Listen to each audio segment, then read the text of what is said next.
नमस्कार दोस्तों, स्वागत है आपके इस बहुत ही खास चैनल में, इस बहुत ही खास वीडियो में जिसका नाम है भगवान के दशावतारों के बारे में जानकारी। भगवान के दशावतारों के बारे में हम आपको अभी सारी चीज़ें नहीं बताएंगे इस वीडियो में।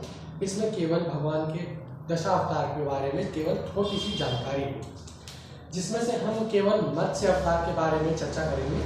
बाकी के अवतारों के बारे में चर्चा हम अगले सेशन में करेंगे। तो चलिए शुरू करते हैं भगवान के दशावतार। भगवान के दशावतारों में सबसे पहला नाम आता है मत्स्य अवतार। मत्स्य अवतार, मत्स्य अवतार से तात्पर्य है मछली। जैसा कि आप लोग सोच ही रहे होंगे, मत्स्य अवतार मीन यानी कि मछली। मछली से यह तात्पर्य है भगवान नारायण ने मत्स्य अवतार लिया था राजा सत्यव्रत के समक्ष। सबसे पहले एक समय की बात है कि राजा सत्यव्रत स्नान करने गए थे। राजा सत्यव्रत जब स्नान करने के बाद सूर्यदेव को अर्घ देने लगे तो उन्होंने ऐसे अपने अंजुली में जब जल लिया तो उनके अंजुली में एक छोटी सी मछली आ गई थी। तो उस मछली ने उनसे कहा कि हे राजन, मेरी रक्षा कीजिए। तो राजन ने सोचा कि ये बहुत छोटी सी मछली है, इसे लोग खा जाएंगे, इसे जो वहाँ के जीव है पानी के बड़े बड़े जीव वो इसे खा जाएंगे। और उन्होंने सोचा कि मेरा महल तो बहुत बड़ा है, यानी कि उनके अंदर आ गया अहंकार। तो भगवान नारायण ने सोचा कि इनका अहंकार समाप्त करना बहुत ही आवश्यक है, इसलिए उन्होंने कहा कि आप मुझे अपने महल ले चलिए। तो राजा सत्यव्रत उन्हें अपने कमंडल में डालकर अपने घर ले आए। अपने घर लाने के बाद थोड़ी देर जब वो पूजा पाठ करने के पश्चात उठे, तब एकदम से फिर आवाज सुनाई दी कि हे राजन, मेरी रक्षा कीजिए। उन्होंने कमंडल में जाके देखा तो जो मछली वो छोटी सी लेके आए थे वो उसी समय कमंडल के बाहर निकलने वाली थी लगभग। और आप जानते ही मछली है, बिना पानी के रह नहीं सकती और छोटी जगह में भी नहीं रह सकती। तो छोटी सी मछली, उस बड़ी आकार की मछली को एक बड़े पात्र में रख दिया गया।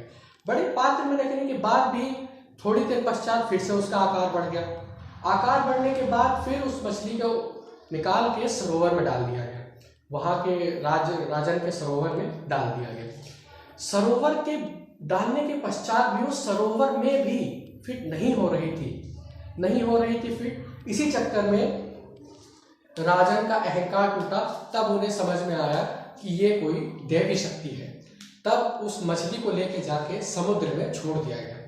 समुद्र में छोड़ने के बाद राजा सत्यव्रत को भगवान नारायण ने मत्स्य रूप में दर्शन दिए।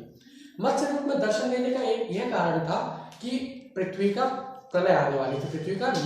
पृथ्वी को नष्ट होना था उस समय पर। पृथ्वी नष्ट हो रही थी, तो अगर पृथ्वी नष्ट हो जाती तो ब्रह्मदेव की जो भी मेहनत की थी उन्होंने सृष्टि को बनाने में, उनकी सारी ऊर्जा समाप्त हो जाती। इसीलिए उस ऊर्जा को बचाने के लिए भगवान नारायण ने राजा सत्यव्रत को उपदेश दिए कि जिस दिन प्रलय होगी उस दिन मैं स्वयं आऊंगा और तुम्हारी नाव को खींच के मंदराचल पर्वत तक लेके जाऊंगा। तो उन्होंने कहा कि आप एक नाव तैयार कर लीजिए, उसमें सप्त ऋषियों को और जितने भी जीव जंतु प्राणी हैं उन सब का एक एक जोड़ा ले लीजिए और उस नाव में रख दीजिएगा। ऐसा उन्होंने कहा। ऐसा उनके कहने के पश्चात राजा सत्यव्रत ने उन्हें कहा कि हे भगवान, आपने मुझे इस कार्य के योग्य समझा। तो उनका धन्यवाद किया। धन्यवाद करने के बाद भगवान नारायण वहां से अंतर्धान हो गए। अंतर्धान होने के पश्चात जैसा उन्होंने उपदेश किया था राजा सत्यव्रत ने ठीक वैसा ही किया।